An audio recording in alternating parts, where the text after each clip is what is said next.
still got a few minutes before we officially start, and I'm sure there'll be a few people struggling to get on, so we're not going to rush into starting. I guess I could introduce myself, seeing as I'll probably talk a little bit in between. So I'm Kevin Hamill. I'm one of the researchers at the University of Liverpool. My research is into basically all over the eye, but mostly on the cornea and how the corneal epithelium gets repaired. But my job today is more of a host to introduce all the other speakers who are a mixture of different people. We have ophthalmologists, optometrists, an engineer, and it kind of reflects the breadth and the depth of the research that goes on in Liverpool and how we kind of have a fully joined up approach, going right from the bench, from cells in the dish, all the way through to the bedside to our new clinician, new techniques and new approaches being used actually on patients. So how are we doing? So it's 2:30. Again, I'm sure that we're going to get more and more joining. We've had another 5 in the last couple of seconds. So I'm just going to give it another couple of minutes before we really get going. But what is really cool is I really love the fact that so many of you have joined us today. This is obviously, well, maybe it's not obvious. This is the first time we've ever done anything like this. So hopefully there's no real teething troubles, but it's really a really good forum. I know from the list here, we've got people from all around the world. So good morning, good afternoon, and good evening to all the different people who are here.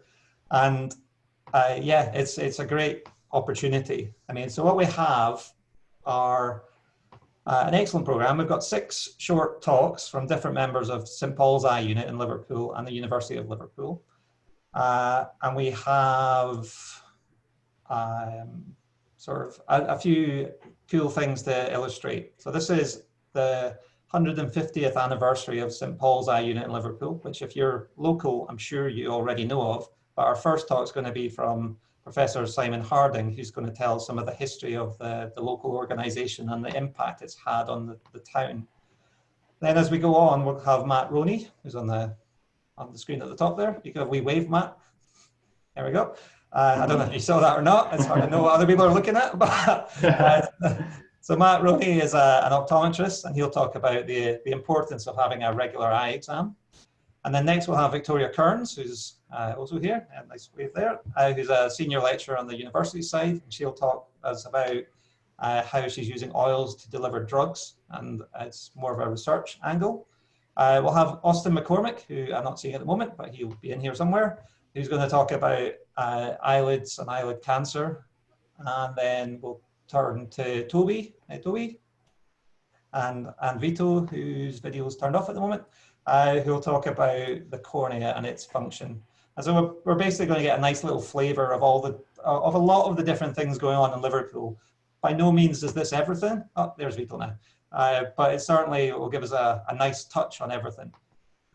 Throughout the chat here, just because I know people have joined since, feel free to ask questions, but when the presenter's talking, can you please ask questions using the chat function? So in the bottom middle of your screen, you'll see a little speech bubble icon. If you click on that, and then you can write your questions in the top, into the chat box. And then after the talks, I will open the floor up. I'll ask some of the questions from the chat, but we'll also invite people from the audience to join in. So the more you join in, the more engaging this seminar will be. Just before we begin, I'm also going to highlight just now, since I don't want to start too early, that we have another session, Ask the Expert session on Saturday, that will give you another opportunity to ask questions. And throughout this week, which is a really important week for eye health, we actually have a number of other videos being posted online. I'm going to provide all the links for them elsewhere. Now, why is this a really important week for eye health? Well, on the 6th of June, so 6/6 and 2020, those are 2 significant numbers. 6/6 in the UK is the number, I'm sure Matt will correct me on this, is the number that means perfect vision, or yes, thank you, good.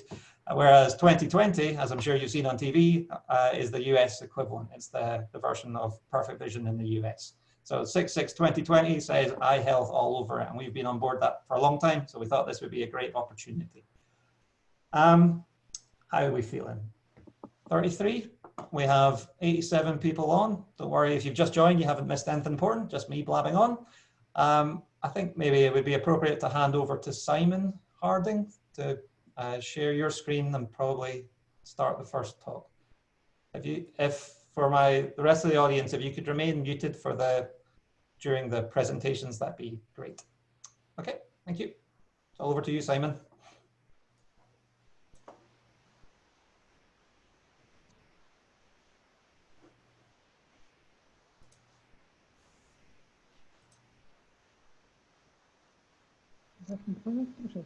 Thank you very much, Kevin. It's a great pleasure to be speaking to everybody on this momentous occasion. I've been asked to give a history of the St Paul's Hospital and Unit, partly because I'm now, I think, the oldest person still working here at St Paul's Eye Unit, which says more about me than anybody else, I think. I'm going to start the story off with back in 1871, when St Paul's Eye and Ear Infirmary was founded by George Edward Walker. You can see him on the left here, and this was the building at St Paul's Square, which was the first building to be occupied by St Paul's. Now, and more about the Walker family in a moment. There was another eye and ear infirmary which opened in 1840, the Liverpool Eye and Ear Infirmary, and one of the most notable ophthalmologists there was Francis Chavasse, who developed a lot of innovative squint surgery, and his name is still remembered in Chavasse Park from the family, and also in the Chavasse unit at Alder Hey Children's Hospital Department of Pediatrics. St Paul's Eye Hospital opened in 1912 after an appeal which was led by the philanthropists of the city. I'm introducing George Edward Walker's son here, Arthur Nimmo Walker, which is my first reference to the Booth family. And we're going to hear from Doug Booth later, whose grandfather was a friend of Arthur Nimmo Walker, the son of George Edward Walker. And the Booth family, which ran a very famous shipping line at the time in Liverpool, were instrumental in developing a lot of work around the fundraising. The Eye Hospital got going on Old Hall Street. Here's an image from shortly after that. In the distance, you can see St Paul's Eye Hospital. The clinics at that time, around about the 1920s, were absolutely rammed busy. Those of you that come to the hospital and the unit now will still recognize these sorts of packed waiting rooms, but thankfully we do have seats most of the time. In the 30s and right the way through the 20th century, specialization started off.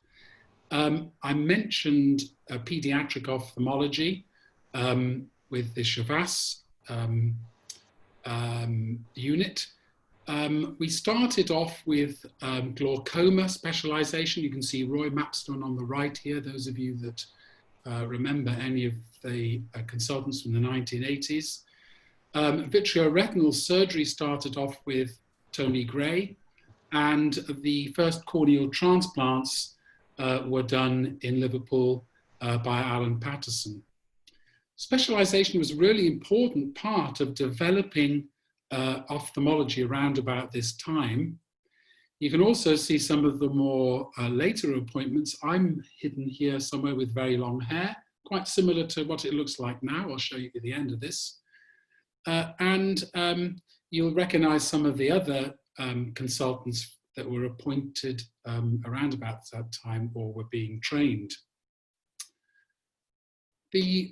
That eye hospital, the second iteration, closed in 1992 and moved to the current setting at the Royal Liverpool University Hospital. Now, I was thinking about how the unit has changed since that move in 1992, when we had 5 senior staff at that time, look at how many professors, readers, consultants we have at the moment. It's a phenomenal change. And as I say, I think that has been partly developed through specialization. We've brought in experts from around the world to come and work here in Liverpool. At the same time, we've expanded research considerably. We started with a unit of ophthalmology in 1992 under my predecessor, Ian Grierson. And then we developed a clinical eye research centre opened by the 19th Earl of Derby, you can see on the right here. This clinical eye research centre really gave our clinical research a big boost. And looking at the recent figures, we have 34 clinical research studies going on at the moment, recruiting hundreds of people every year to clinical research. And this also makes me, prompts me to talk back again about Arthur Nimmo Walker and his connection with Alfred Booth. Arthur Nimmo Walker identified ophthalmia neonatorum as a condition that was caused in newborn babies by gonorrhea, and was described by him and could possibly be the first piece of research that was published from St Paul's Eye Unit, St Paul's Eye Hospital in those days. Now, out of that clinical specialization developed our academic unit that Kevin talked about a moment ago. And here I've listed, I'm not going to go through all of these, some of the research teams, the fundamental research that is taking place now here in Liverpool in our Department of Eye and Vision Science. We're studying the diseases in the middle column, and we have all of these facilities that have been built up since we moved from Old Hall Street. This has been supported very heavily by the Foundation for the Prevention of Blindness, which was set up when the Eye Hospital moved to the Royal Liverpool Hospital. Since that time, generous donors have allowed the foundation to support the development of research to the tune of £5.4 million. Now, that has been translated into a huge amount of research. And looking back over the last 3 years, grant income coming in from other research funding bodies has averaged £2.75 million a year. And that's against a contribution of the foundation of about 250,000 a year. So it shows you that this sort of research can be underpinned by charitable donations, by our generous, warm supporters, and that multiplies up by a factor of 10 to 1.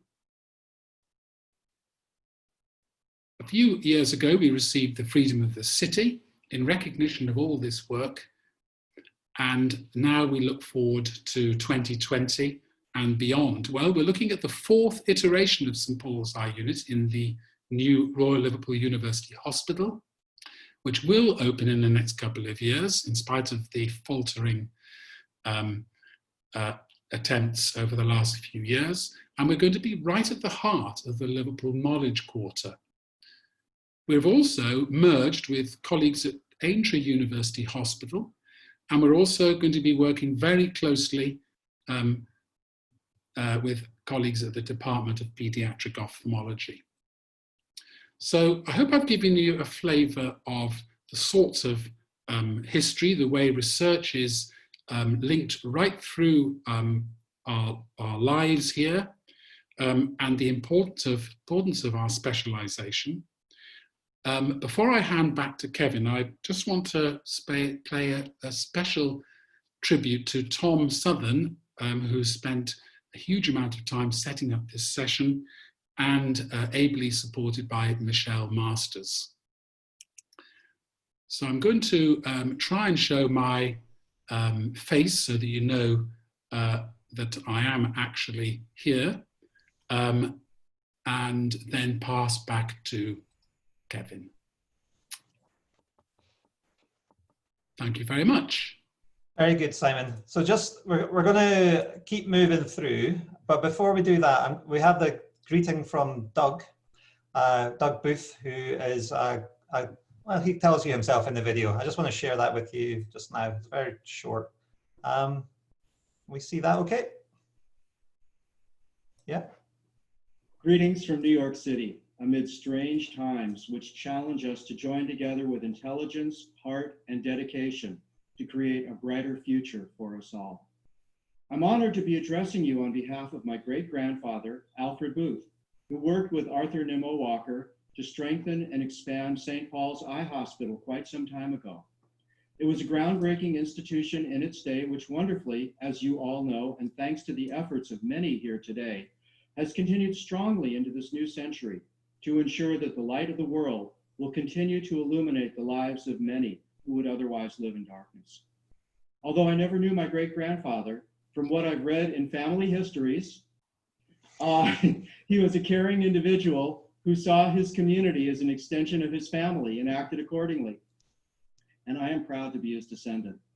And I do have to mention, I spent a summer 52 years ago living and working in Liverpool with the job of painting X's on defective concrete I-beams, during which time I developed a great affection for my ancestral homeland and this community, as well as picking up a smattering of Scouse, so no one could understand me when I went home.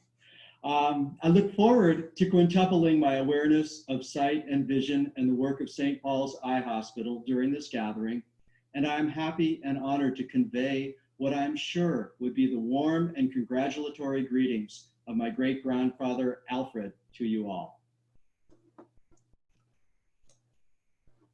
So yeah, I don't know what else to say apart from I really enjoyed receiving that message. I think what we'll do is we'll move straight on with our program. So I'm going to hand over to Matt now, who's going to talk about things. Matt, it's all yours. Thank you.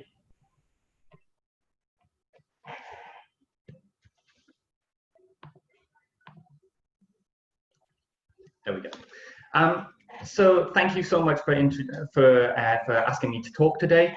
My name's Matt Roney. I'm a specialist optometrist here at the Royal Liverpool University Hospital, and I'll be talking to you today about the importance of a regular eye examination. So as I say, thank you for the invitation. It's an honor to be here talking to you today. So what is an eye examination? And many of you may know this as a sight test carried out by an optometrist in an optician's, but rather that the College of Optometrists would rather that we move away from the term sight test and rather call it an eye examination.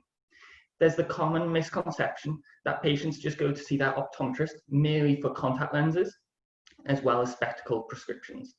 Optometrists can do more than just check prescriptions, also known as refractive error. So who is having an eye examination each year? Well, NHS England have shown that a good proportion of the population are having an eye examination, 13.2 million to be exact.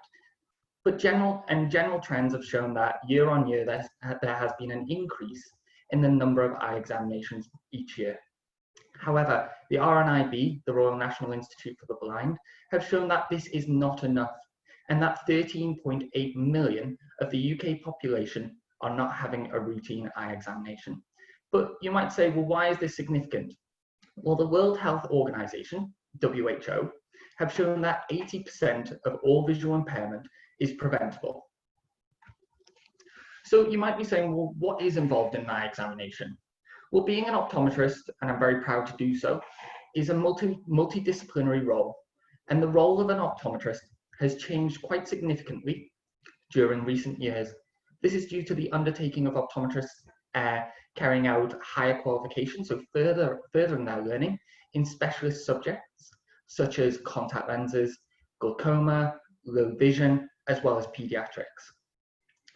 As well as undertaking work by local hospitals. So for instance, here in Liverpool, optometrists in the community, so working in an opticians, can carry out post-operative cataract assessments on behalf of the hospital.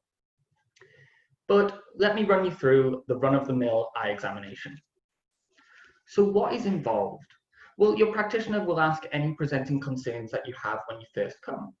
asking questions related to symptoms, general health, ocular health, medication, as well as any other questions that are deemed necessary based upon your presenting concerns, such as headaches or double vision. After which, they will check what we call the refractive error, which is the glasses or the contact lens prescription, ensuring both optimal vision at distance and up close, so a reading prescription, using different lenses with the dreaded better with or better without, and better on the red or better on the green. I still can't tell after many, many years. But some consultations do not include this better with and better without. Don't worry about that. That's perfectly normal. For instance, examining children are less responsive with regards to determining which is better with and better without, such that the optometrist may hold up different lenses and shine different lights, helping them determine the prescription. Or they may even use a special machine to do so.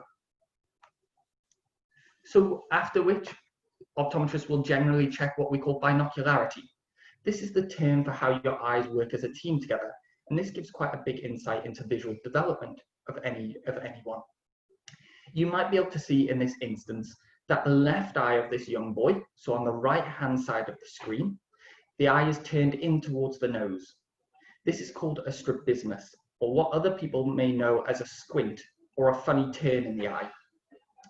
This strabismus, also known as squint, can result in the eye becoming lazy and developing a lazy eye, known as amblyopia. So it's imperative that this is addressed as early as possible in childhood to ensure adequate visual development. After which, the optometrist carries out a thorough eye examination at both the front and the back of the eye using a large microscope called a slit lamp. You put your chin on the rest and it allows the optometrist to look at both the front and the back of the eye. So when should you have an eye examination? I think that's a really key question, but in my opinion, you shouldn't just have an eye examination when you're having problems with your eyes. It should be rather as though you're going to see your dentist, in a sense that people go to see their dentist not just when they have toothache or a problem with their teeth, but they go for a regular checkup. And therefore, I would suggest that you should go and see your optometrist as though you can see your dentist in some ways. Bourne and colleagues in 2017 carried out a study which showed that 2.2 billion of the global population have a visual impairment. This is significant in a sense that 1 billion of those 2.2 billion, their visual impairment could have been avoided, prevented, or are yet to be addressed. So why should you have an eye examination? Well, to ensure optimal vision at distance and at reading, to ensure you can see as clearly as possible. To ensure correct visual development from when you're a child up through to adolescence. Ensure that your eyes are as healthy as they can be to ensure that you have the best quality vision possible. And if present, to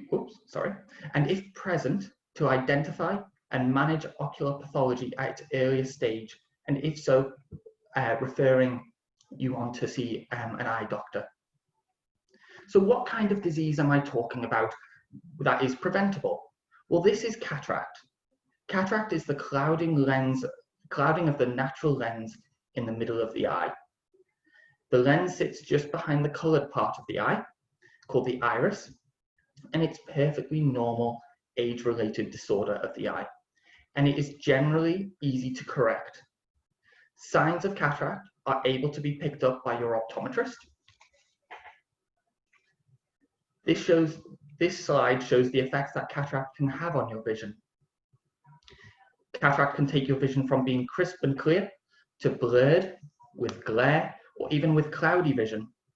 And as said previously, this can be picked up by your optometrist and subsequently referred to an eye doctor, also known as an ophthalmologist, to remove the cataract and replace this with a man-made lens, generally reversing the effects of cataract, taking it from being blurred or cloudy back to being crisp and clear. This is another disease of the eye. Well, this is the picture of the optic nerve, first of all. And this eye, the nerve of the optic nerve itself is located at the back of the eye. and it runs from the eye to the brain, supplying information to help us see. This nerve, unfortunately, has been affected by glaucoma.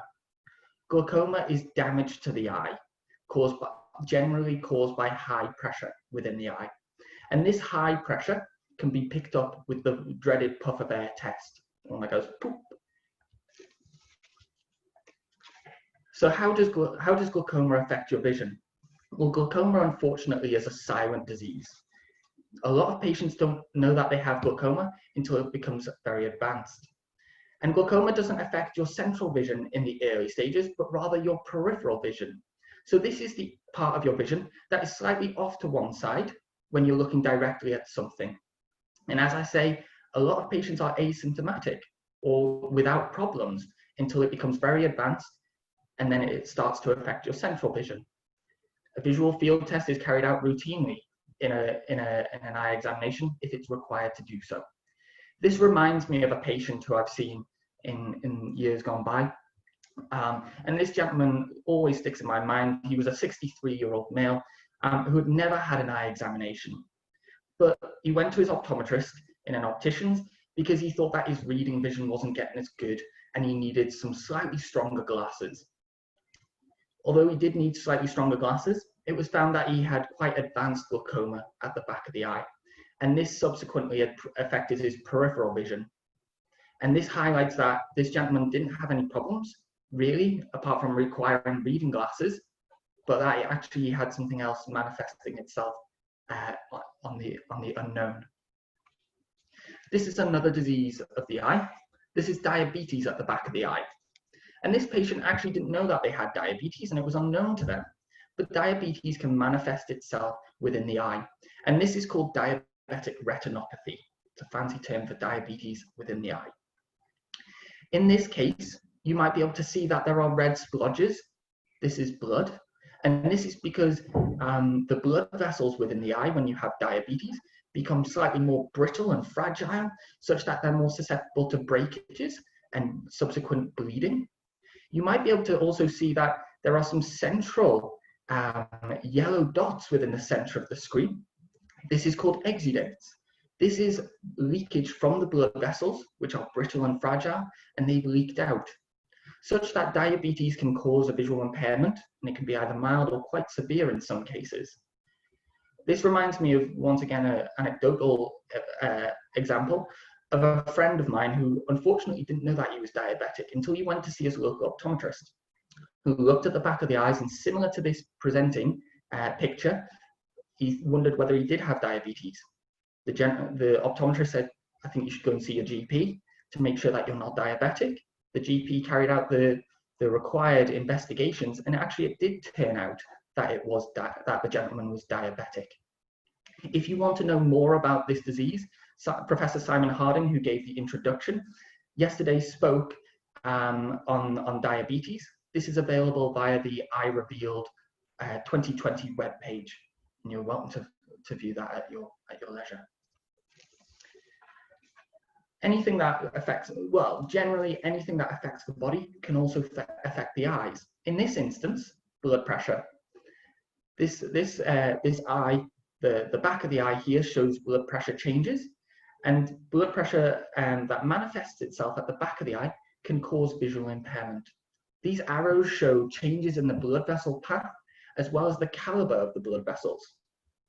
And this can cause, similar to diabetes, in the sense that you can get bleeding and leakage of the blood vessels, but also in some instances, the high blood pressure can cause blockage of some of the blood vessels and subsequently reduce the amount of blood going to the back of the eye, causing structural damage to the back of the eye, unfortunately. An optometrist during a consultation would be able to see this and should be able to pass you on to the relevant people to manage this. And finally, refractive error, known as glasses prescription. So really, what is the take-home message of this presentation? I would strongly urge you to have a regular eye examination with your local optometrist. And NHS England recommend visual assessments from the age of 4 to 5 years and younger if there are visual concerns. Optometrists can look at more than just glasses prescriptions and contact lenses. I would strongly urge you to seek advice or an examination when you have a problem with your eye. For instance, a red, painful eye, please do go and see either your optometrist or your eye doctor, an ophthalmologist within a hospital. And a regular eye examination is vitally important to ensuring good ocular health as well as optimal vision. These are references that I have made to articles as well as studies. You're welcome to view those at your leisure. If you have any questions, I'd be more than happy to answer them. I hope that you've enjoyed the presentation, and thank you for asking me to speak today.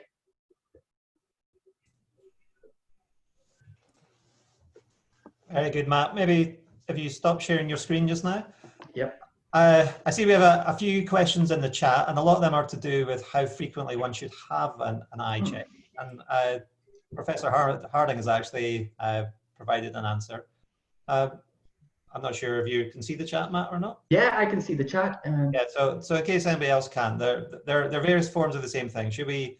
How often should you be getting it? Should you be getting them yearly? Should you have it more frequently as you get older?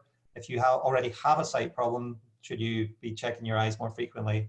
And then Simon's put in a really nice comprehensive answer. I don't know if you want to add anything. Yeah, I agree. I think the main thing is that when you see your local optometrist, I think the optometrist is keen to give a suggestion of how often you're to be seen based upon your clinical findings. So whether you've got a family history of any eye disease, whether you've got anything that he or she wants to keep a watchful eye on, but generally above the age of when you move into adolescence, how often you should have an eye examination is roughly every 2 years, in general. But take advice from your optometrist about how often you should be going.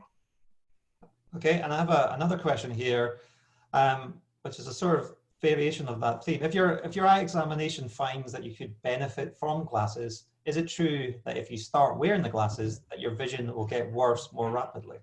So that's a common misconception, and that's not the case. I think really what people notice is when they put their glasses on, they're able to appreciate what the vision is like with glasses and without glasses. And really it's highlighted that the perception, their vision with glasses is much, much better. So no, it's a common misconception that glasses make your vision worse. That's not the case whatsoever. Yeah, as a glasses wearer, I can attest to all that. I did notice there was a few questions not within the chat.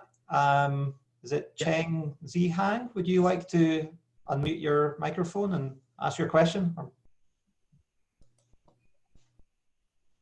Or perhaps it's Oh, hi. Sorry, no, that was a bit of a technical error on my part.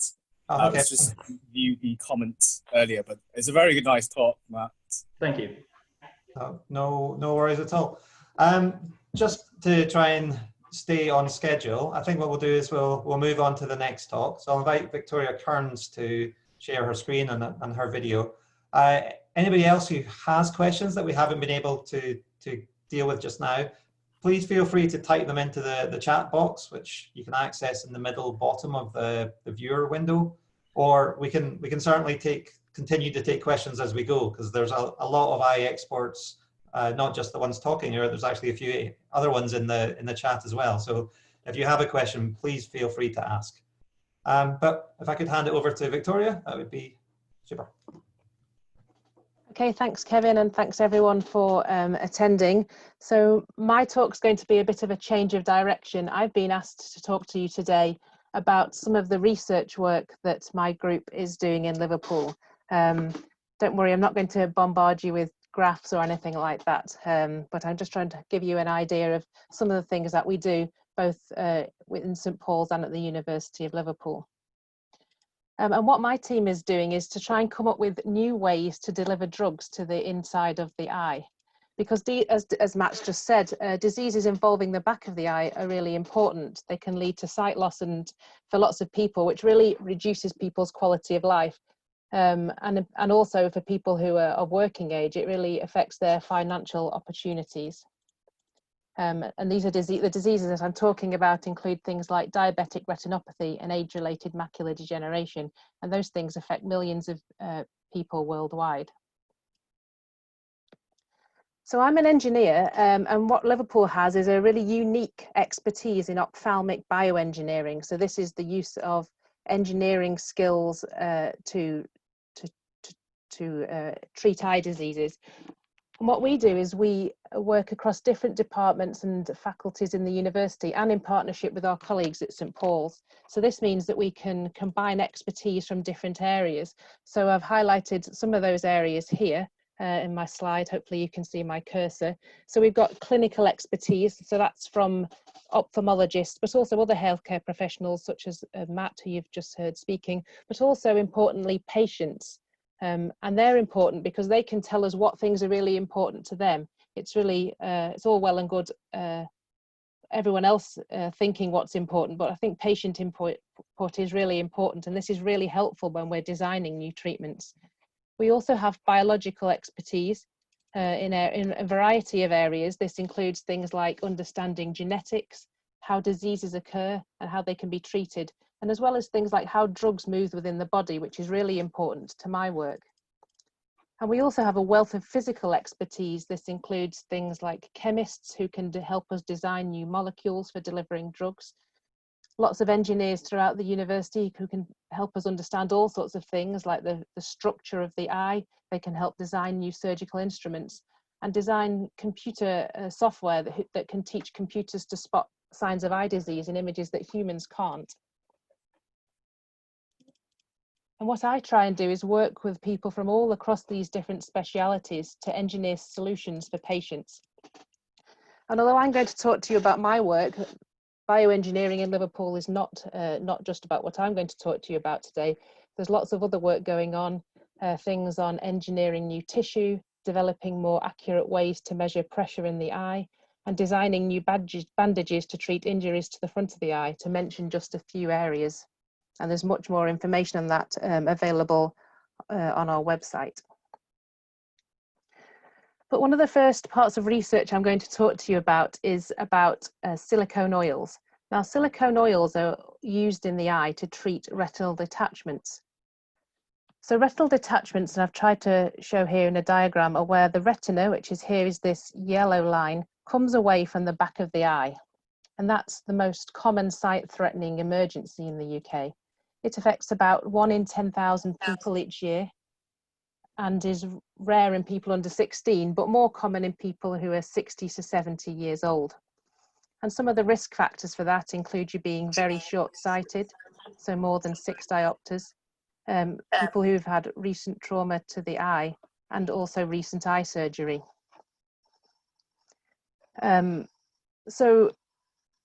What the ophthalmologist wants to do is try and get this retina to attach back to the back of the eye.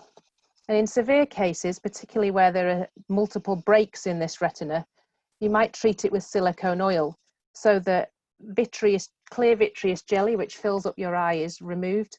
The breaks can be repaired, and then your eye would be filled back up, as on the picture on the right here, with silicone oil. Now, silicone oil is hydrophobic. It repels water. And this means it can help keep fluid, so the fluid I've tried to show here, away from the wound site. And this hopefully reduces the chance of getting scar tissue and lets the retina heal as best as possible. Now, Liverpool has a world-leading team when it comes to silicone oils and their use in the eye. And although not involving myself for all of this time, the team has been working on them for more than 25 years. And they've come up with really important insights and discoveries as to how these oils work in the eye. And one important one, and that'll hopefully explain this picture, is around emulsification. So if you think of my previous picture, I showed that we had an eye full of oil once it's been treated, but there's also a little bit of water in the eye.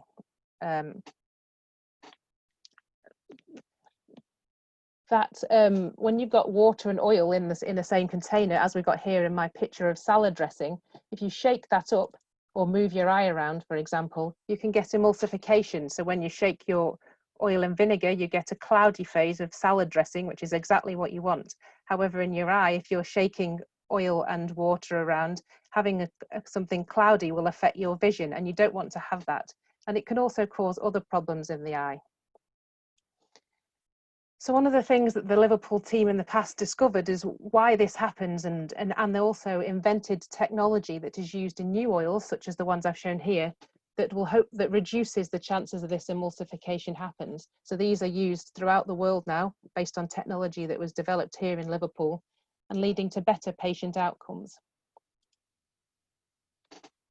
But despite these advances, there are still some problems that happen with people who have been treated with oil, not just because of the oil particularly, but because of their underlying retinal detachment. And some of them can develop scarring. So I've tried to show here some of the scar tissue that they might get. This can happen from retinal detachment, but also in the later stages of diabetic eye disease, when you develop proliferative diabetic retinopathy. Now, scarring at the back of the eye is similar to a scar you can get anywhere in your body, for example, on your skin. So if you think about a scar on your skin, it doesn't, quite often, it might not heal to get the perfect structure of the skin that it did before. So here's some pictures of some scars that you can get at the back of the eye. So the white tissue here is scar tissue, and you can see that it's got some lines of tension here. And if you think about the scars you might see on your skin, sometimes they can get a bit tight and pull at the skin and distort it. This can happen at the back of your eye with your retina. And this type of scarring is sight threatening, and it can distort your retina, threaten your vision, and pull the retina back off again. And lots of people have tried to use drug treatments to try and reduce this scarring, but nothing yet has been proven clinically to be effective. So what I wanted to do is to see whether we could use silicone oils to deliver anti-scarring drugs. Because these oils are already going to be in the eye, so they could present an ideal opportunity to use them as a reservoir to release drugs. And other people have tried this before. They've tried mixing drugs in, but it hasn't been effective. And this is probably because it's actually quite difficult to get enough drug into the oil. And when you do, it comes out too quickly.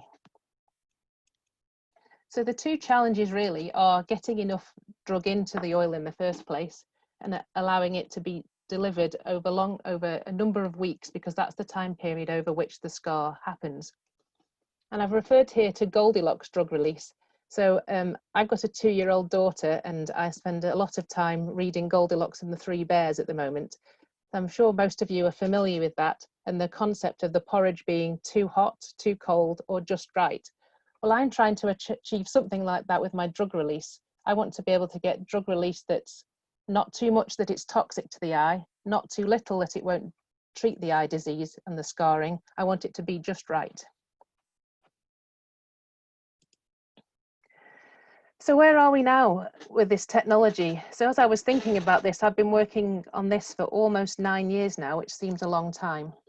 And I've been working with polymer chemists at the University of Liverpool to come up with new ways to add drugs into these oils. I'm not going to give any technical details, although I am more than happy to share with anyone who is interested. But what we can do now is we can get more drug into the oils than if you just mix it in. Our technology allows us to do that. And we have been able to get this drug release over a number of weeks, which is the clinically important period.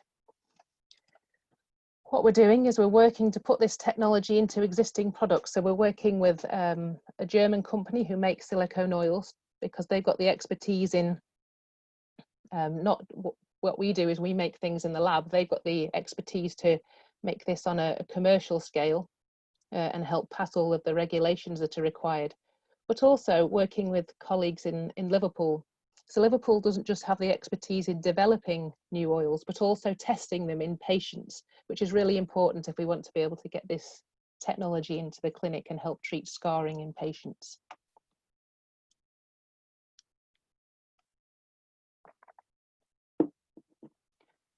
So silicone oils are only used in the treatment of retinal detachment. And there are lots more eye conditions that aren't suitable for delivering drugs this way, such as age-related macular degeneration and diabetic macular edema. But these are things where it is actually important to be able to deliver drugs. So Matt before talked about the formation of these leaky blood vessels in the eye. And many people receive an injection of a drug, as I've shown here on the right, designed to try and stop the formation of these new leaky blood vessels. And patients may receive repeated injections every month or so, depending on their circumstances. And this can be quite uncomfortable. I've heard from speaking to patients in the clinic, and I know that some of our listeners will have attended very busy eye clinics to receive these types of injections. So what my team is trying to do is design an injectable system where the drug will be released over many months so that patients don't have to keep coming back to clinic to have these frequent injections. And what I want to do is do this using a nanomedicine approach. So nanoparticles are tiny particles that are hundreds of times smaller than the width of a human hair. And they're already used in a range of common products that you will have come into contact with, such as sunscreen, clothing, and household paints. So they are quite a common technology already. So it's not about necessarily making new drugs, but making commonly used drugs into a new size, because that makes them into a class of medicines called nanomedicines. And these nanomedicines can have really exciting properties. In particular, you can deliver more drug from a single dose, and you can combine these with a slow release system so that it could be released over many months. The Liverpool Nanomedicine Group is actually world leading. It's got really promising technology for other diseases such as HIV, where they're delivering antiviral drugs. And of course, at the moment, the delivery of antivirals could be really important in treating COVID-19. But we wanted to see whether we could apply nanomedicine technology to eye disease because of its huge potential.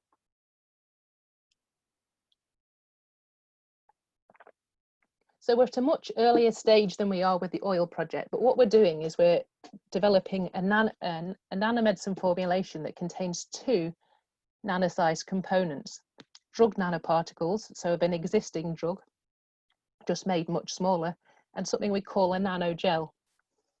And when we mix these two things together at room temperature, they're a liquid which can be injected. But when we inject it into the eye, because the eye is a little bit warmer than the room, or hopefully it is, and that there's some salt naturally present in your eye, these liquids, once they're injected, become a gel that can sit in your eye softly and hopefully release the drugs over many months. This will hopefully mean that we don't have to have patients coming back to clinic so often. So at a much earlier stage of this, as I said, we've been working on this for a couple of years, but we do have all this pre-existing knowledge from the nanomedicines group on other diseases, as well as all of the expertise that our clinical colleagues at St Paul's have in treating patients with diseases, and the Clinical Eye Research Centre's expertise in testing new drugs. So at the moment, we're right in the middle of making and testing these new nanoparticles. We're using a drug that's already used to treat diabetic edema, but it's not used in a nano form, and that's what we're trying to do. And we also know that we can make the gels that I described to you previously. So what we've been doing, I won't give you too much details, but we've been getting dead pig eyes that are a waste product from the meat industry. And we can inject our gels into those eyes and show that we can get this nice gel formation. So we're really hopeful of developing technology that will be able to bring benefit to patients, although it might still take us a bit of time to get there. So in summary, I hope I've given you a taste of some of the research that Liverpool does, and some, although of course not all of the areas where we have world-class expertise, that both on the academic and the clinical side. We're really hoping that we can use this to come up with solutions to problems of sight-threatening diseases that don't currently have effective treatments, free ophthalmologists and other healthcare professionals to spend more time with their patients, but most importantly, prevent patients from losing their sight. Thank you.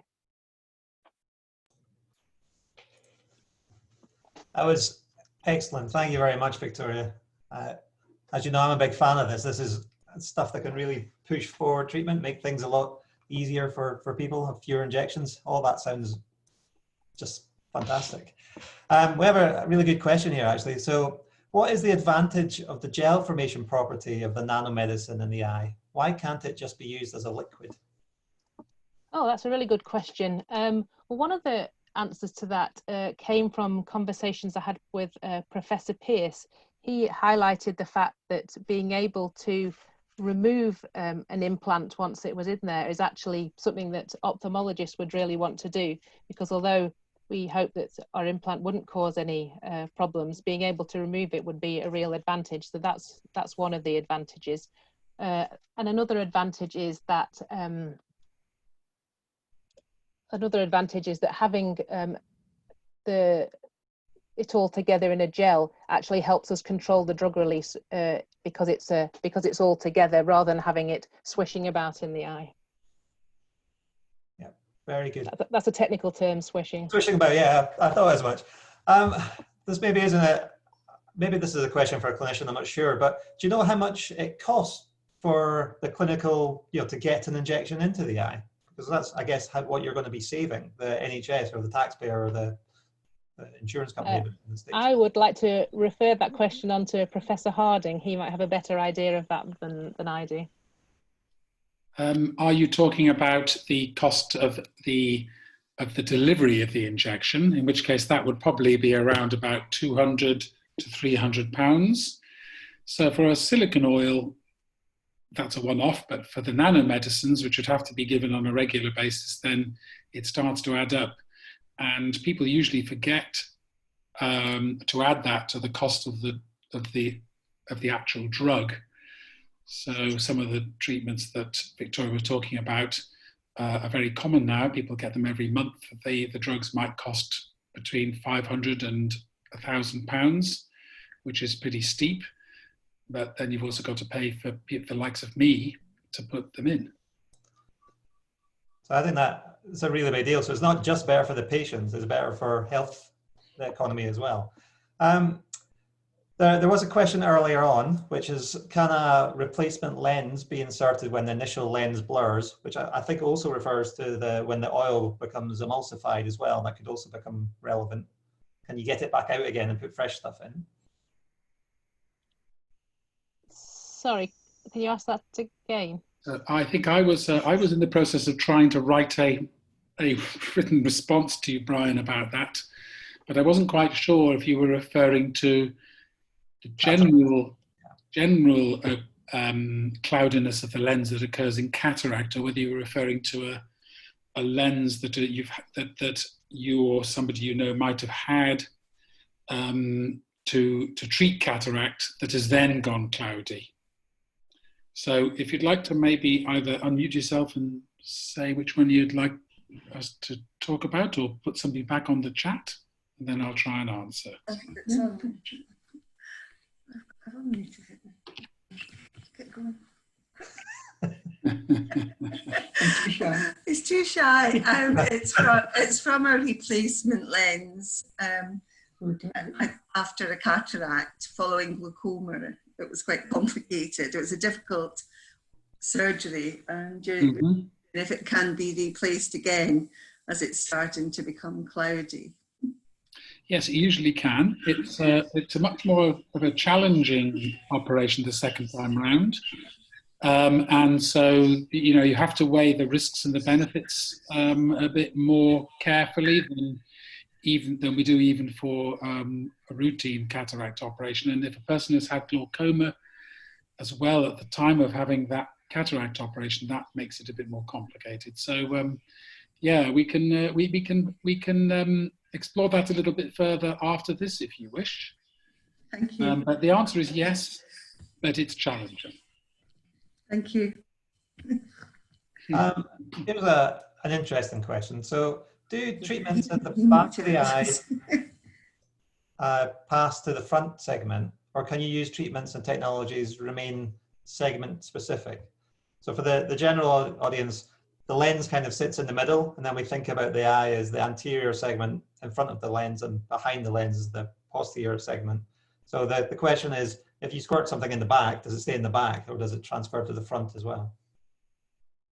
Well, this, in particular for our nanomedicine work, this is actually something that is really important to understand, because as well as all of the exciting properties that nanomedicines have in terms of ability to potentially treat or be more powerful, they also move in the body in a really different way, or body in the eye in a different way to standard medicines. So that's something that's really important to us that we will need to know. So we know with other treatments what happens to them in general, but that's something that with our nanomedicines that we'll be paying particular care of, because we want to know exactly where these nanomedicines go once they're released into the eye. But we hope, based on the way that other drugs deliver, or other drugs behave once they're in there, that they will remain specifically to where they're targeted. Very good. There's quite a complicated question in the chat.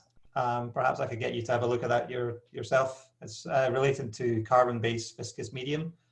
But what I think we'll do for the interest of time is I might pass over to Austin McCormick next. Austin, I'm just going to unmute you here. Oh, yeah. There you go. Hello. Well, I'm going to try to share my screen now. Yep. So. Is that okay? Yep. And I'm going to turn off my own video if I can. So let me just try and do that.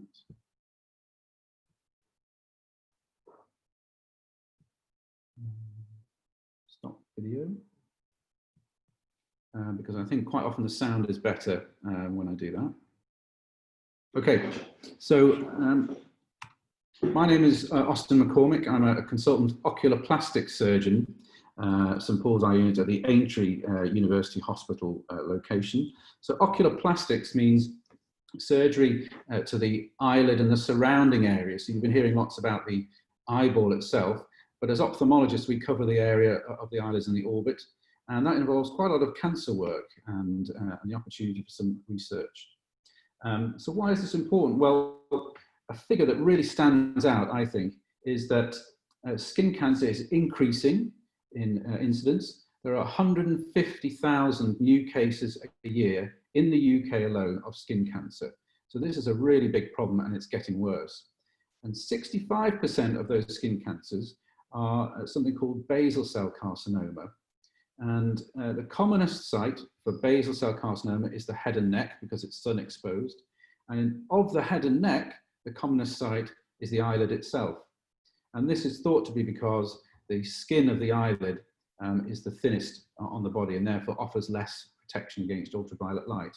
And it remains that ultraviolet light is the major risk factor for getting skin cancer. There are other factors that can increase your risk, but the main risk factor is still ultraviolet light. And you don't have to have been abusing sunbeds all your life, although that clearly is a risk factor. You know, normal exposure over a lifetime in this country is enough to cause skin cancer. Just to warn you, there are a couple of pictures coming up of some of these little skin cancers and a couple of photos of what happens before, during and after surgery. So I'm not trying to frighten anyone off, but I think hopefully you'll be able to see that we can get really good results. And I certainly see people who have delayed coming to see a doctor about one of these things because they're frightened of what might happen to them. And hopefully I'll show you that we can get very good results, both functionally and cosmetically. So what we're looking at here is this lesion. This is a relatively large one. They start off very, very small and they grow very small.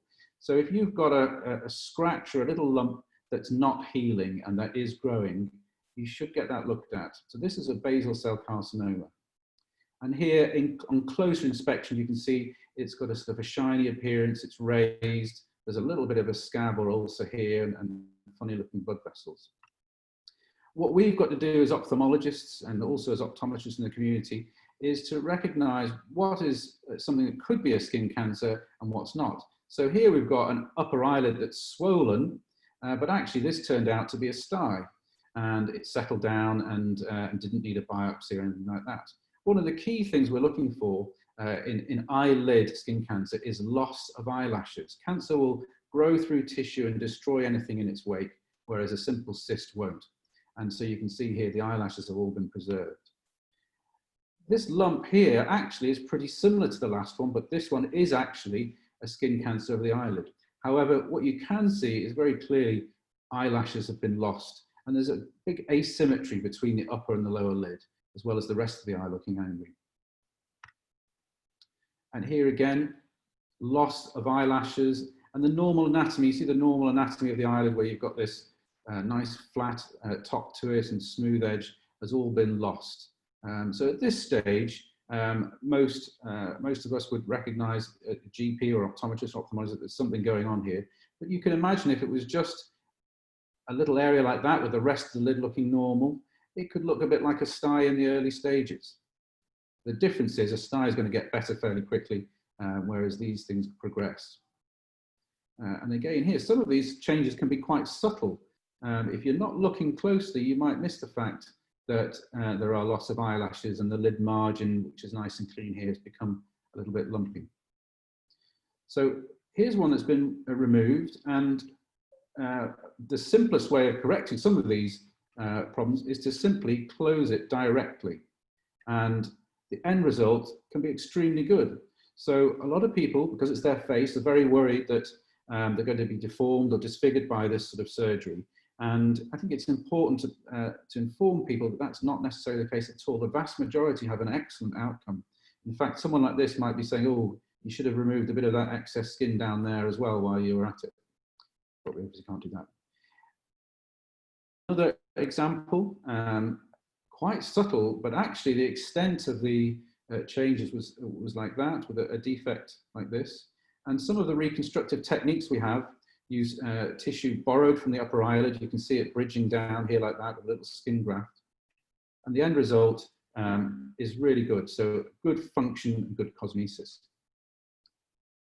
And just one more example, we're seeing younger and younger people, unfortunately, and that partly is to do with lifestyle and people going overseas more, but certainly in Liverpool, where there are a large number of people who use sunbeds. You can see this lesion. This is someone in her 20s who used sunbeds a lot when she was in her teens and has resulted in a basal cell carcinoma with a larger hole in the skin than you might expect from that lesion, and using despite that, in a young person, using skin flaps that we can rotate into the area, we can end up with really still good results by trying to create the lines of incision within the normal lines of the face and hide where we've been. And that all will fade really well with time. So that's slightly off there. So one of the things that, some of the research we did, myself and Kevin Hamill, was to look at sunscreen application. So we know that ultraviolet light is the main risk factor. And so on a hunch, I thought we should look at how people apply that to the face, because I had a feeling that people didn't really apply it to the eyelids, and yet we know that that's one of the commonest sites for skin cancer. And here's one of the pictures showing that. We were quite surprised at how obvious this showed up. We used a special ultraviolet camera so that the sunscreen shows up black, and you can clearly see large areas of the eyelid being missed. But what surprised us also was we then went on and said, we showed this image to the participants and said, well, you've seen where you missed, now put the cream on again. And almost exactly the same areas were missed again. So one of our conclusions there was, it's actually very difficult to apply cream to all of the eyelids. You should do your best, but you probably can't rely upon sunscreen alone, and that having a hat and wearing proper UV glasses also helps. You can see another example there.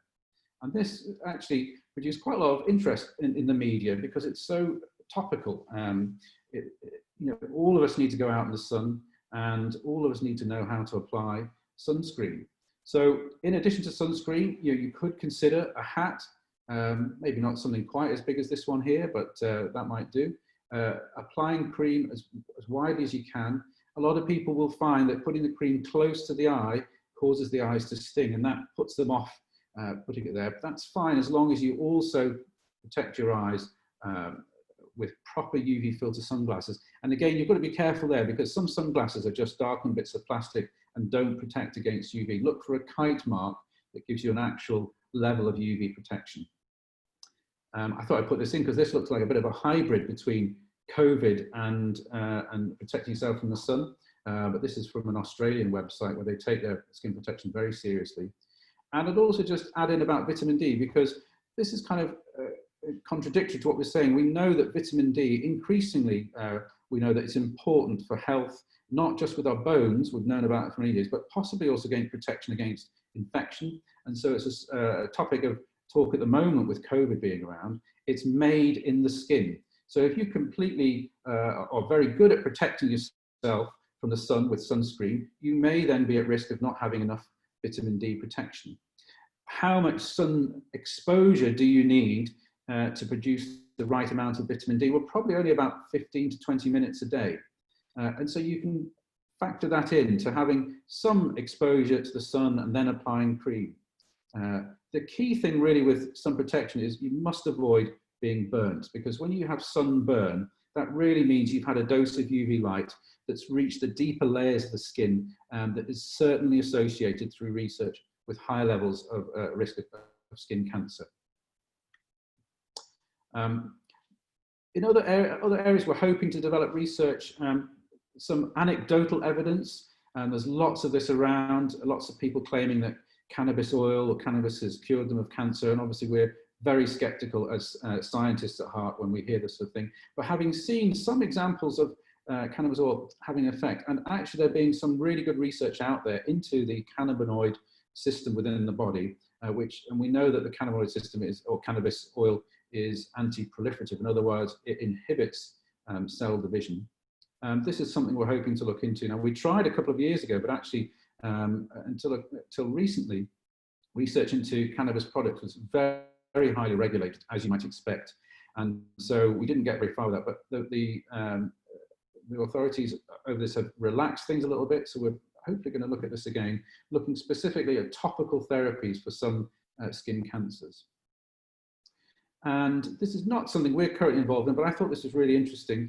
I mean, I've shown you some pictures of surgery and how we can get good results, but really the long-term future of the management of skin cancer is not going to be surgical. We certainly hope so. As surgeons, we still feel this is a fairly crude way of dealing with skin cancer, to have to cut it out and then reconstruct. Ideally, we would have a tablet to protect us against skin cancer, a tablet or treatment that will reduce its severity once we have it, or even to cure us of it once we get it. And this research here was very interesting, partly because this fish is called the surgeon fish.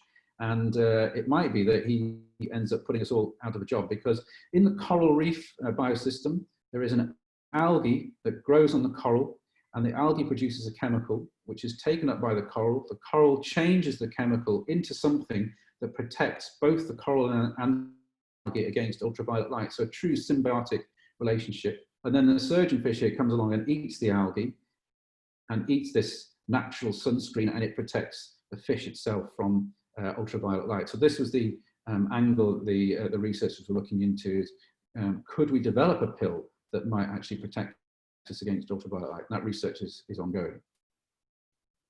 So that's my short presentation, and it's just a little a bit of skin cancer around the eyelid. There's lots of other cancers to do with the periocular and orbital region that we're involved with, including lymphoma of the orbit and other rarer tumours. But at the moment, the thrust for our research moving forwards is going to be, we hope, on the skin cancers of the eyelid. Thank you. Very good, Austin. Maybe you could stop sharing your screen now, and we could get your face back in the scene. I like to describe Austin as seen on TV, because he did all the ITV and Channel 4 and BBC programs about how to apply sunscreen in the last couple of years. You're famous, yeah. So in the chat, we have a question. Are people that normally burn more susceptible to skin cancer than those that normally tan? So the first thing to say about that is, if you burn, you are definitely at greater risk of skin cancer. So this is about you as an individual. You have to stop yourself from burning. And it's certainly the case that if you have paler skin, you will burn in a shorter time with lower levels of ultraviolet light. So you need to understand what your skin can take before it burns. You do obviously need to have enough sun exposure to get vitamin D, or take a supplement as the alternative there. So I think some sun exposure is important for natural health, but you must avoid burning. That's the bottom line. Yeah, so the skin tone itself is a protection against burning rather than a protection against skin cancer. You can still get the cancer. So people with very dark skin can still get skin cancer. However, it is protective, because the pigment within darker skin does absorb ultraviolet light and does protect the deeper levels of the skin. So it's certainly, you're really, the color of your skin means that you can withstand a higher dose of ultraviolet light before you burn. But everybody of every skin type can get skin cancer. So there's another question coming here. Using a daily facial sun protection factor containing cream, what factor would you recommend? So we did a little bit of research into this. We wanted to compare basic moisturizing creams, which very often now will have SPF factor in them, with a sunscreen. And what we found was that the protection, or the amount of sun protection through the moisturizing creams was not as good as the bespoke sunscreen.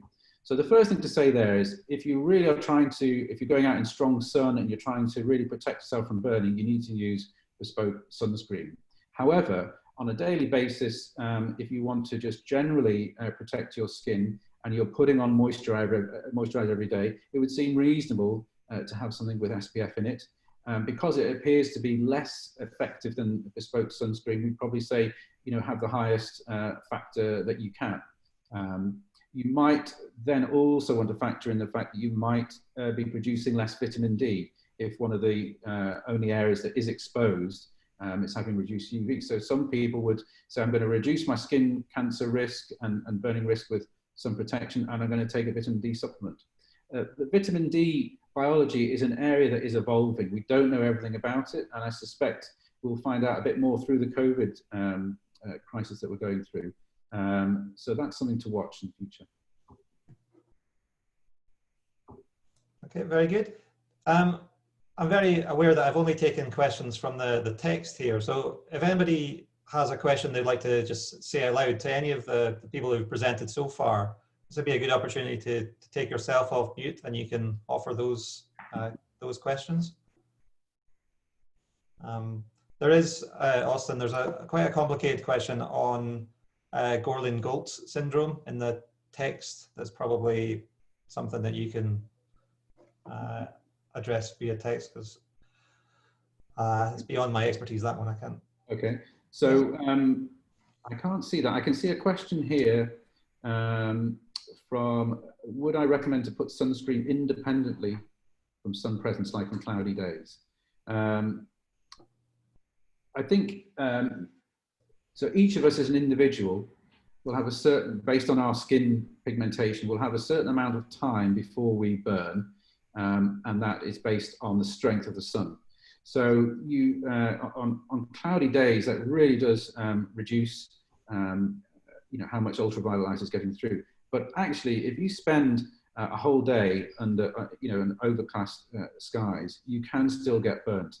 So I think it's about assessing the amount of UV that you're expecting with your activity. You're out for a short period of time, and it's overcast, you're probably going to be fine. But if you have a significant amount of time, you should consider using sunscreen. The Gorlin-Goltz question, I can't see that, Kevin. Okay. So from your experience, have you ever come across a patient with Gorlin-Goltz syndrome? How would you manage recurrent basal cell carcinoma in such a case? So we do have some people with that syndrome in our clinics, and every oculoplastic surgeon will do.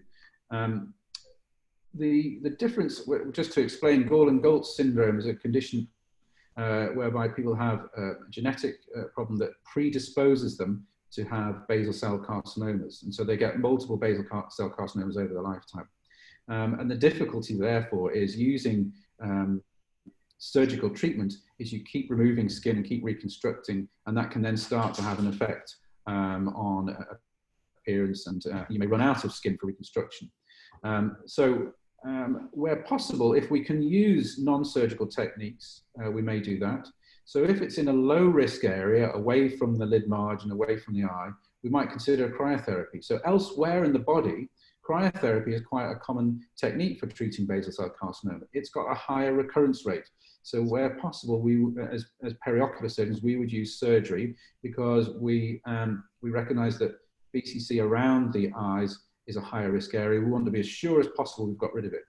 But with Gorlin-Goltz syndrome, where we know that there are going to be repeated basal cell carcinomas, sometimes we will use cryotherapy and observe closely.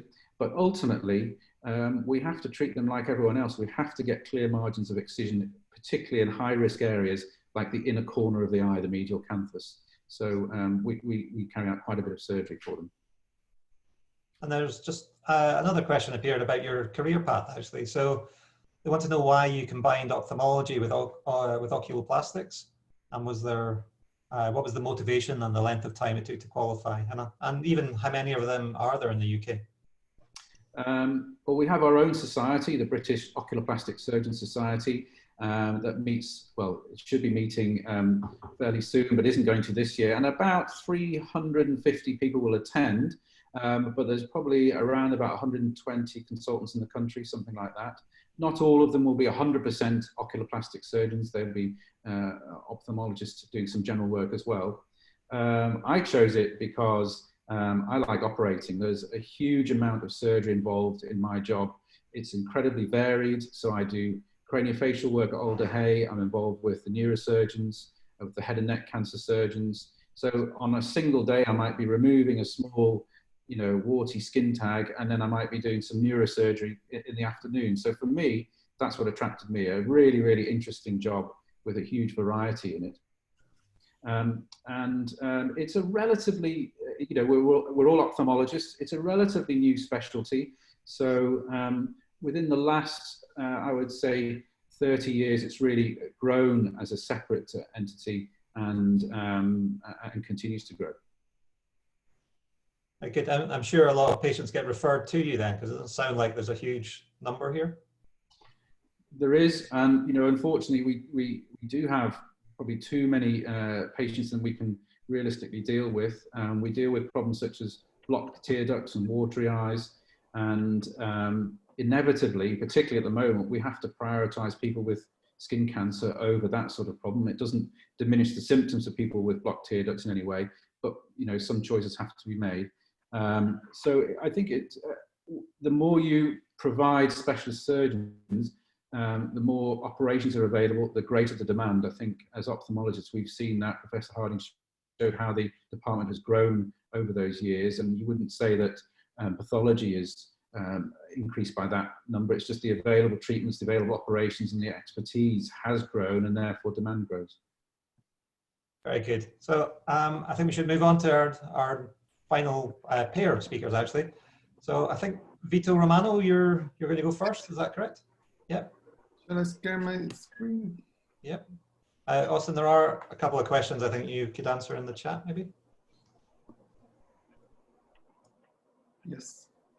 Can you see my screen? Yep, you're good to go. Okay. So many thanks for Kevin. It's a pleasure to talk to you all. My special interest is the cornea, and I will explain you more about cornea, its importance, its function, corneal transplantation.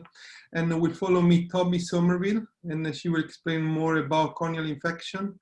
She's a PhD student who works also with us between the Royal Liverpool University Hospital and University of Liverpool.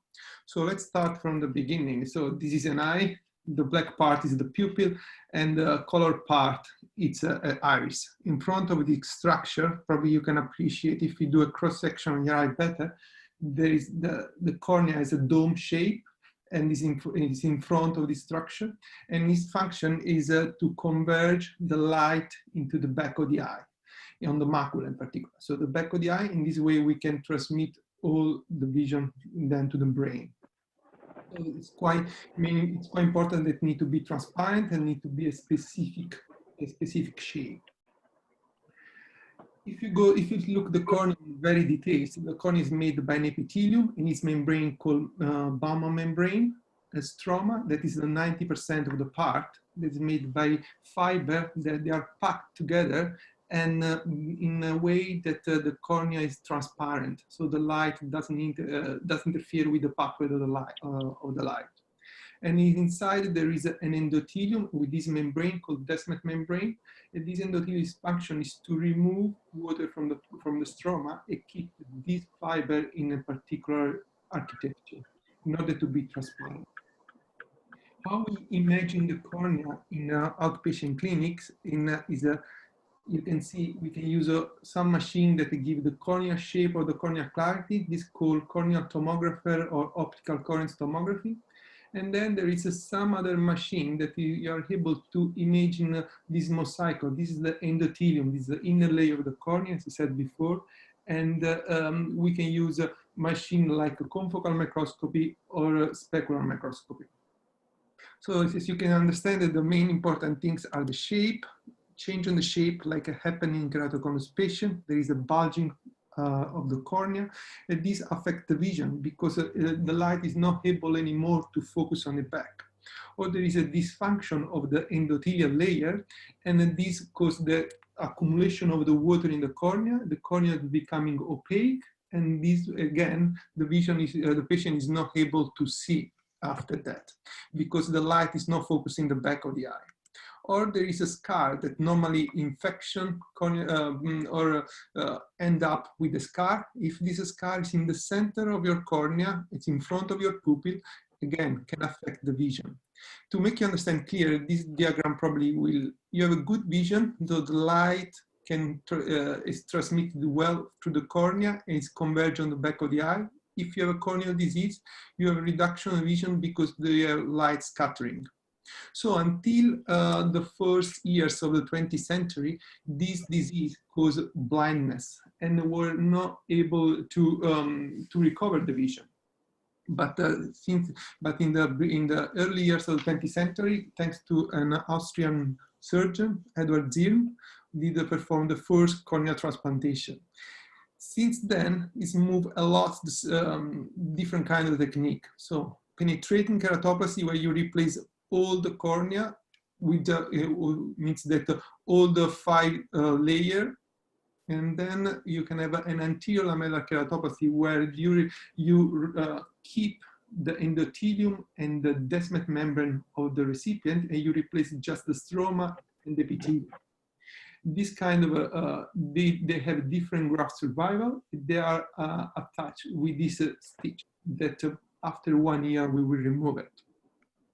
Then we have something called the DSEK, Descemet stripping automated endothelial keratoplasty, where we replace the dysfunction endothelium layer with a layer done by endothelium, Descemet, and a part of the stroma. Or we have an ultimate technique that's called DMEK, where we use just we replace the dysfunctional layer with the just endothelium and inner layer and the Descemet layer. So on your right side, as you can see, this is optical coherence tomography with different kind of shape of the cornea and a different kind of recovery vision. All this surgery rely on the corneal donor. So you need to know, as you can see from this graph, there is a lot of countries that are self-sufficient. Some are good to export also the cornea, like Sri Lanka, Italy, and USA. But there are a lot of countries also that are not sufficient or they don't have at all this kind of service.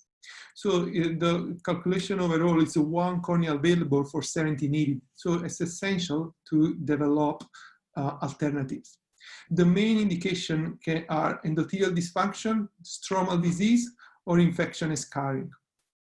So everyone needs to know that each of us, when we pass away, we are donor. It's important to tell our relatives, our parents, the people that live with us, that we won't donate our eye, because the donation makes the difference for so many patients. The eye bank is able to retrieve the tissue and then ship to the surgeon.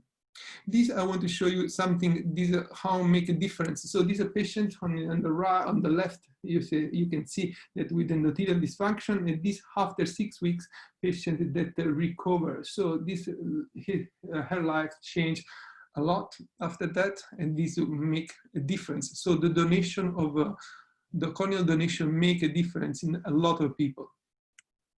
I will tell you more about our research at the moment with the Liverpool Research Eye Bank that it's based in our University of Liverpool. We're working on artificial corneas, and we try to replace, so to find alternatives for these donors, because as we know, there is a huge demand. And other project that we're working close with the eye bank is use 1 donor for more recipient. As you can see from the picture below, You can see how is stored the cornea. Is stored in this medium. That's it's red. This medium. Then we can prepare the tissue and separate the tissue, the Descemet membrane, and then the endothelium will go to one patient and the stroma to another patient. So in this way, we try to amplify our pool of cornea, our donors. Other things I want to highlight that the corneal transplant is the most successful transplantation that we can have in the body. The survival rate is 72% at 5 years and does not require any systemic immunosuppressive treatment, but topical drops that most of the times after 2 years become once a day, so it's become easy to, the compliance for the patient is very easy. So I thank you, and then I think I pass the straight to Toby, and or if you want, we can make a question now. I stop sharing. Okay. Let's go straight to Toby. Great. Okay. And then Toby, if you want to share your screen.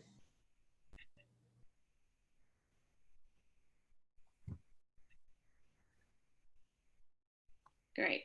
Can you see my slides? Yep, you're good to go.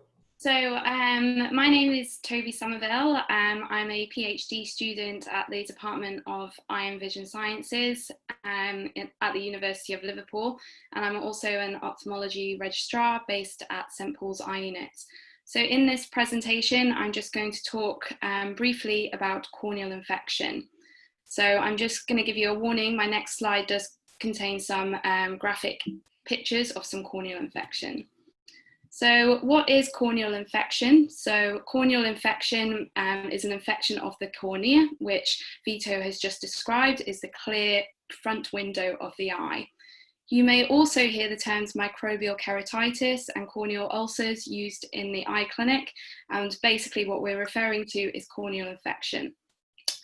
We see a wide variety of presentations to our emergency clinic at St Paul's. So patients typically present with a very painful red eye. They may find that light is hurting their eyes, their vision may be reduced, and their eye may be watering. So we see, so the image on the left-hand side of the screen shows a small area of infection here that I'm circling with my arrow. Two much larger areas of infection here that you can see. And these can also be associated with collections of inflammatory cells in the anterior department of the eye, and this is called a hypopyon. So why do we worry about corneal infection? Well, what we really want to avoid is corneal scarring that you can see in this picture down here. And this is what can happen if we treat these infections inadequately. And this is essentially what leads to blindness. So how common is corneal infection? Well, there are approximately 6,000 new cases in the UK per year. We see roughly about 250 cases to our St Paul's eye unit per year. So who is at risk for corneal infections? So usually for corneal infections to occur, there needs to be some sort of corneal disruption to the front surface of the eye. So the most common risk factor in the UK is contact lens wear. And this is because of two factors. So contact lenses can cause a mechanical disruption to the front surface of the eye, but also some bacteria love the front surface of contact lens wearers. They love sticking and multiplying on the front surface of contact lenses. And some of these can cause particularly nasty corneal infections, such as Pseudomonas.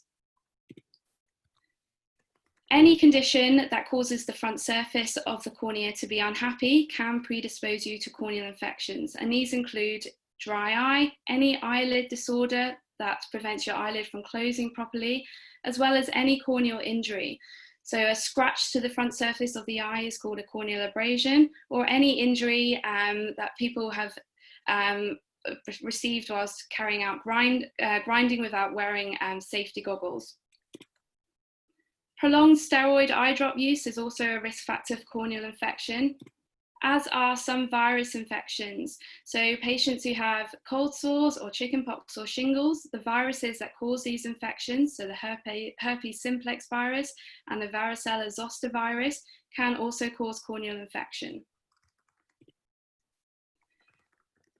So what causes corneal infection? So predominantly in this country, most infections are caused by bacteria, and these are mostly caused by opportunistic bacteria that live around the eyelid or eyelashes. A small proportion of infections are also caused by fungus, and these are more relevant in countries such as India in tropical settings.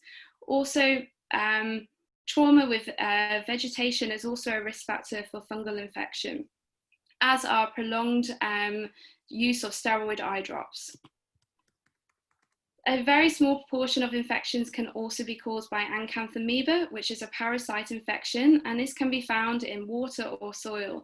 It is typically found in tap water, hot tubs, swimming pools, and that's why we strongly advise patients who wear contact lenses not to swim or shower in their lenses. And as I touched on before, a proportion of corneal infections can be caused by viruses. The herpes simplex virus and the varicella zoster virus typically lie dormant, and they can be reactivated in times of impaired immunity, stress, or sunlight exposure. So how do we diagnose corneal infection? So it is extremely important that we take a corneal sample so that we can identify the causative bug that's causing the infection. So traditionally, we have done this by scraping the area of infection with a blade. However, it is extremely difficult to identify the causative bug using this technique. There is quite a low positivity rate using this technique. So in Liverpool, we try to optimize the sample collection, and we developed the corneal impression membrane technique.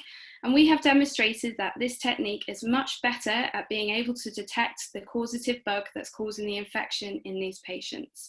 It is also, as you can imagine, much better tolerated by patients as well. So how do we treat these patients? So typically we treat these patients with antimicrobial eye drop treatments. Now, depending on the severity of the infection, these are typically started hourly and often through the day and night. Depending on how bad the infection is and if we think the patient will manage the drops over home, we often ask the patient to be admitted as well.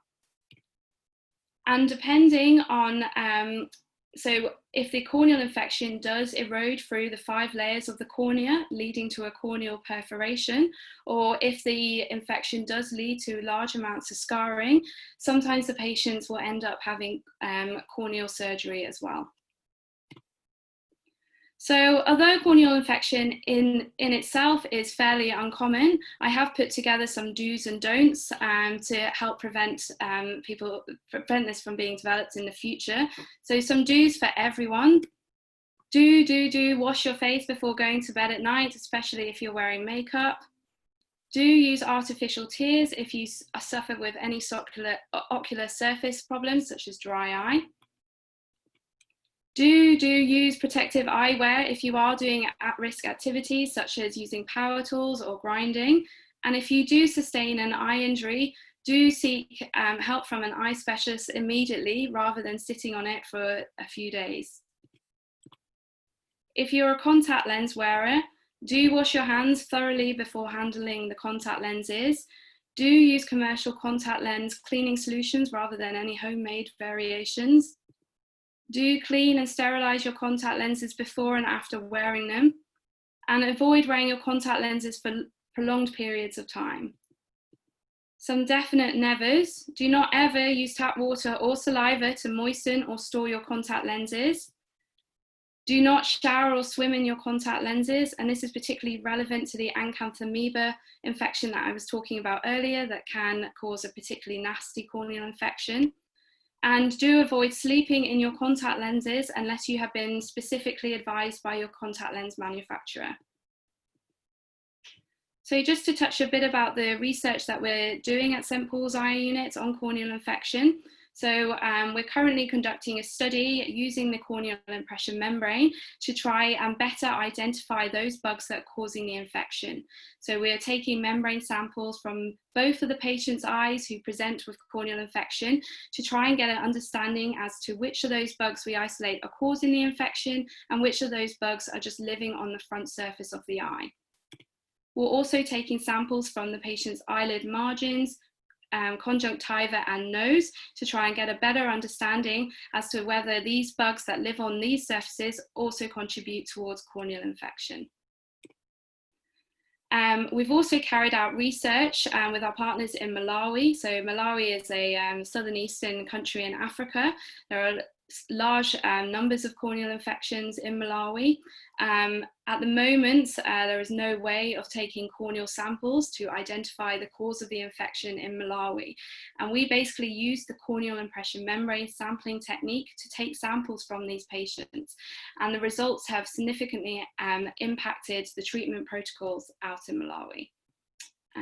So I think that's it. So thank you, everybody. Very good. We've had a few questions come in, but Vito seems to be on top of the chat quite nicely. I just want to highlight a couple of them. They asked about how you would clean your contact lenses, what's the best way to clean them? And I think you kind of picked up on that in the end. Commercial properties are the way to do it, and disposable lenses are obviously better in terms of less likely to get a bacterial infection. There's a question that just came in very recently. Will small corneal abrasions heal itself naturally? I think the answer to that is usually yes, very rapidly. The cornea has actually got an amazingly rapid wound healing response. I'm actually into an area where I know some stuff myself, but I should really defer to Vito and Toby, I guess. And then I just wanted to point out, because we're getting toward the end here, and I know some people will have places to go, and I do want to keep on taking any questions or anybody has anything, but just in case you do have to go, I want to highlight very quickly that we have a number of other sessions going on this week. And one of the bigger ones is the Meet the Expert session, which is on Saturday, the 6th of June at 10 a.m. And in that session in particular, we'll take questions in advance or on the day about anything really. And on the panel, we have Professor Rachel Williams, who is a professor of bioengineering, ophthalmic bioengineering, who's developed silicone oils like Victoria talked about for treating retinal detachment, but is also working on antibacterial contact lenses. So she's coming at it from a treatment point of view. So she's going to chair the panel. We'll have Mark Batterbury, who's a consultant ophthalmologist, Simon Harding again, Professor Harding here, Teresa Sandina, all three consultant ophthalmologists, but with different specialties. So we'll cover most common eye diseases. Then we have Tom Sharp, an optometrist, and myself as a biologist in the group. So that'll be a really good session on Saturday, and you can sign up via the same website that you used to sign up to this one. I'll put that link in the chat, but you'll also get an email immediately after this session to remind you to do that, because it should be really good. What else? So would anybody like to ask anything just now?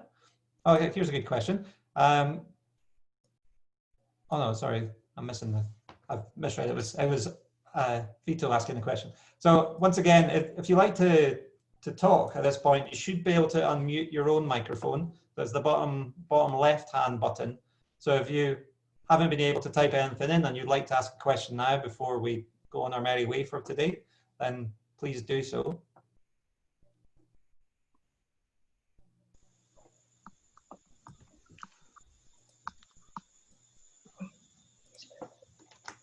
Kevin, I'd just like to thank you and all of the presenters and the guests for turning up today. It's the first time we've done this, and I think it's been very enjoyable, informative, you know, and I hope everyone feels the same way. But thank you so much for all of you giving your time to get together and make this webinar a success, I think.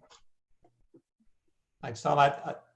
As Simon said earlier, we couldn't have done it without you. You set everything up. I would also point out to everybody who's on the chat, we would like feedback, because as we said, it's the first time we've done it, but if it's something that people like and enjoy, we'll certainly do it again. The recording of this this whole webinar will become available as well once we work out how to host it somewhere. And I guess I may have forgotten to mention that we've done this with support from Medicash as well, who are another 150-year-old local charity that supports an awful lot of research and well-being, and we couldn't have done it without their support as well. I don't know, Tom, if you want to say anything else in that area? Yeah, as well as Medicash, I'd really like to thank the whole of the university as well for their support, especially with the technical side of creating these webinars. You know, we had to adapt pretty quickly when we realised we had to cancel the whole of the Eyes Revealed programme, which obviously was a live one, public exhibitions.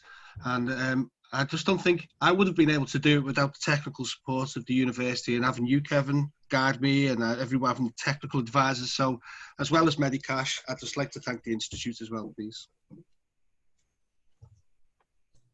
Very good. Well, I guess the last people to thank are everyone who's turned up to listen. Thank you very much. I hope you found it useful, and I hope, yeah, we'll see you on Saturday, or maybe you'll see us. Who knows? Okay. Thanks, and thanks again.